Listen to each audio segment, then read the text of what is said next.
Good afternoon. Hi, my name is Ronnie Randy Sarkinian. I'm a student here at Fresno State, working in my teaching credential. I'm doing an assignment called Read Aloud, Think Aloud.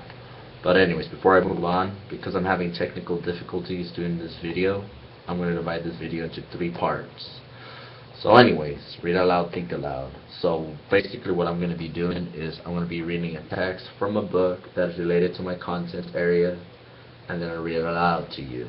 And then I'm going to be reading and then expressing my thoughts, what comes to my mind. So this book is called Practicing for Artistic Success, The Musician's Guide to Self-Empowerment by Bert Kaplan.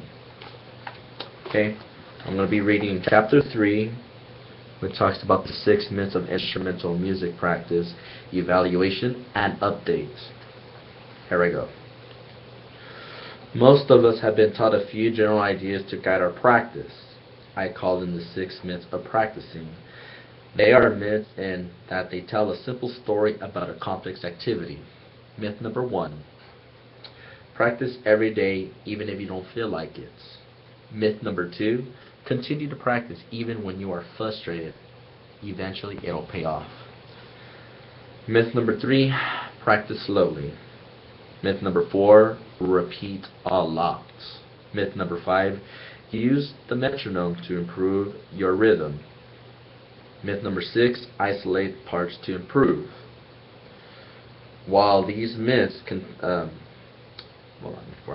So we're going to be focusing on myth number 2, which is continue to practice when you are frustrated. Eventually it'll pay off. Okay, moving on. While these myths contain some truth, taking them literally or applying them inappropriately can be counterproductive. The advice they offer is too sketchy to deal with the complex decision-making process involved in the effective music practice.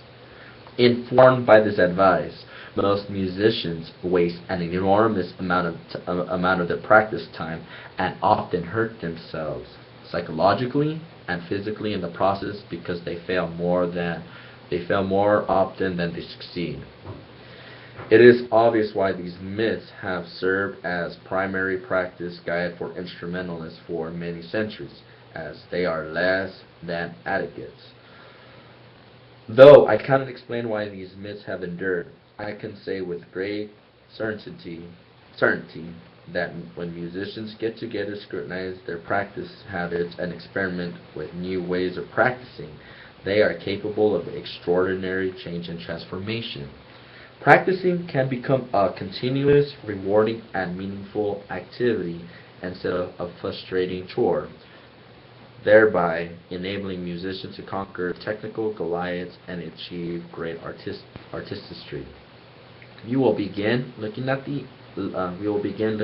and answering some of the questions prompted by these myths. So again, in the next video, we'll be focusing on myth 2. Continue to practice even when you are frustrated. Eventually, it'll pay off.